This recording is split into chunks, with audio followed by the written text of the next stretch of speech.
Hello students, welcome to AR के education centre. तो आज हम बात करते हैं जो है कि चिकित्सीय सगर्भता समापन का, जिसकी अंग्रेजी होती है मेडिकल टर्मिनेशन ऑफ प्रेगनेंसी। इसको लेकर के सुप्रीम कोर्ट यानी उच्चतम न्यायालय द्वारा कई प्रकार के नियम प्रस्तावित किए गए हैं और इसमें महिलाओं के लिए क्या क्या चीज़ें जो है कि हो सकती हैं, क्या चीज़ें नहीं हो सकती हैं, क्या चीज़ें वो कर सकते हैं।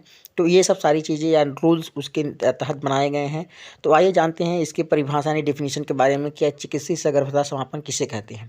तो गर्भावस्था यानी प्रेगनेंसी पूर्ण होने से पहले जानबूझकर या स्वैच्छिक रूप से गर्भ के समापन को चिकित्सीय सगर्भता समापन कहते हैं। अर्थात किसी भी महिला द्वारा प्रेगनेंसी पूर्ण होने से पहले जानबूझकर या स्वैच्छिक रूप से या अनजाने में गर्भ के समापन को चिकित्सीय सगर्भता समापन कहते हैं या मेडिकल टर्मिनेशन ऑफ प्रेगनेंसी कहा जाता है। आगे चलते हैं, देखते हैं कि सगर्भता को लेकर के पूरी दुनिया में क्या हाल है। तो पूरी दुनिया में हर साल लगभग 45 से 50 मिलियन मतलब 4.5 से 5 करोड़ चिकित्सीय गर्भ समापन किया जाता है। मतलब चिकित्सक के द्वारा जो है कि गर्भ समापन किए जाते हैं, जो कि पूरी गर्भ मतलब जो गर्भ महिलाएं हैं, पूरी दुनिया में जो गर्भ महिलाओं का यह 1/5 भाग होता है।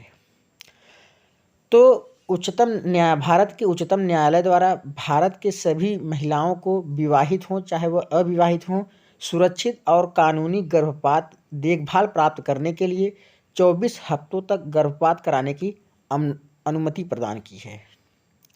मतलब चाहे वह महिलाएं अविवाहित हों चाहे वह विवाहित हों, वह सुरक्षित तौर पर और कानूनी गर्भपात की देखभाल में और 2 चिकित्सक की राय में 24 हफ्तों तक अपने गर्भपात को करा सकती है, गर्भपात करा सकती हैं।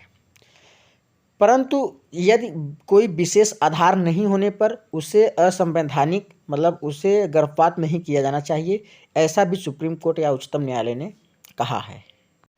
गर्भ समापन को लेकर के भारत में बहुत ही ज़्यादा दुरुपयोग होने लगा गर्भ समापन का।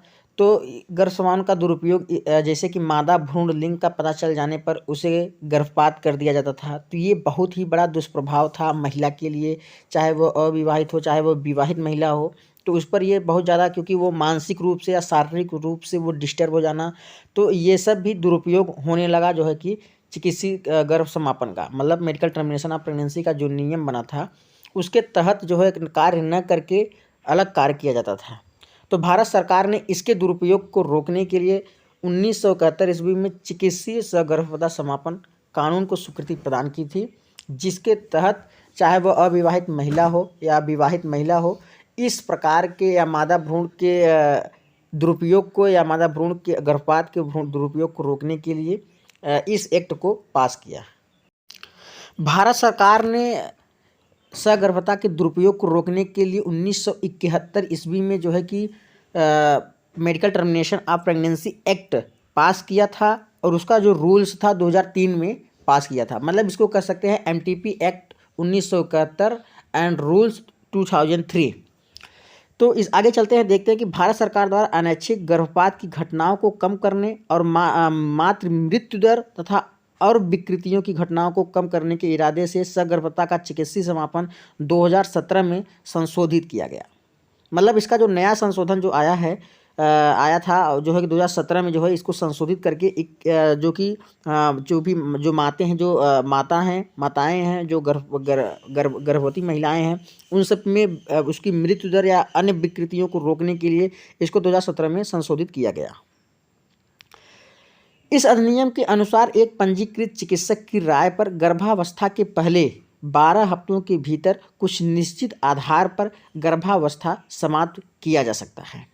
उच्चतम न्यायालय यह क्या कहता है कि जब किसी भी प्रकार की विकृति उत्पन्न होती है, चाहे वो भ्रूण की विकृति हो या मदर्स में किसी प्रकार के विकृतियां या उसकी मृत्यु के चांसेस बन रहे हों, तो गर्भावस्था को 12 हफ्तों के भीतर कुछ निश्चित आधार पर या कुछ अन्य विकृतियां मान करके गर्भावस्था को समाप्त किया जा सकता है। यदि उसमें किसी भी प्रकार की विकृतियां नहीं हो रही हैं, चाहे वो विवाहित हो या अविवाहित हो, तो गर्भपात कराना जो है कि दंडनीय अपराध होता है।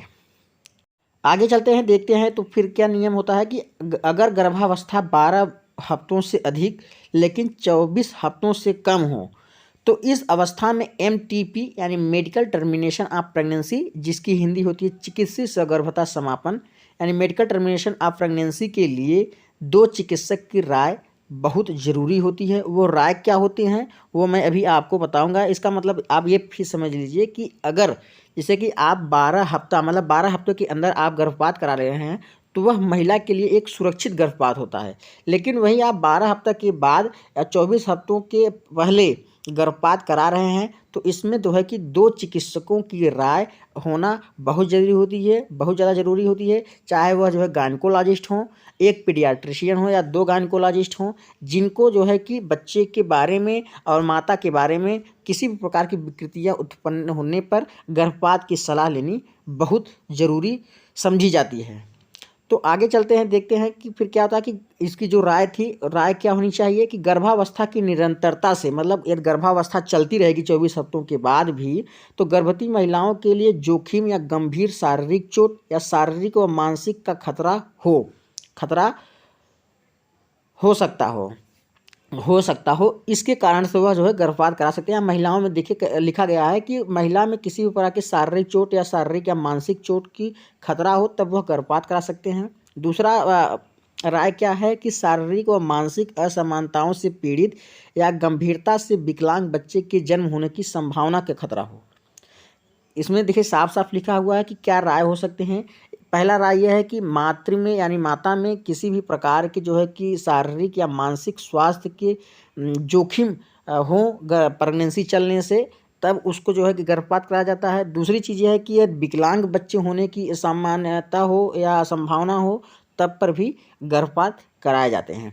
मतलब ये 2 राय जो है कि महत्वपूर्ण होनी चाहिए इनमें से किसी भी प्रकार की, और 2 डॉक्टर जो कि चिकित्सक रजिस्टर्ड डॉक्टर हों उन सब डॉक्टर्स के उपस्थिति में या उनके राय के द्वारा जो है कि अपना चिकित्सीय गर्भपात कराना जरूरी होता है। मेडिकल टर्मिनेशन ऑफ प्रेगनेंसी में आगे चलते हैं तो MTP मतलब चिकित्सीय सगर्भता समापन का नवीनतम संशोधन वर्ष 2021 में किया गया।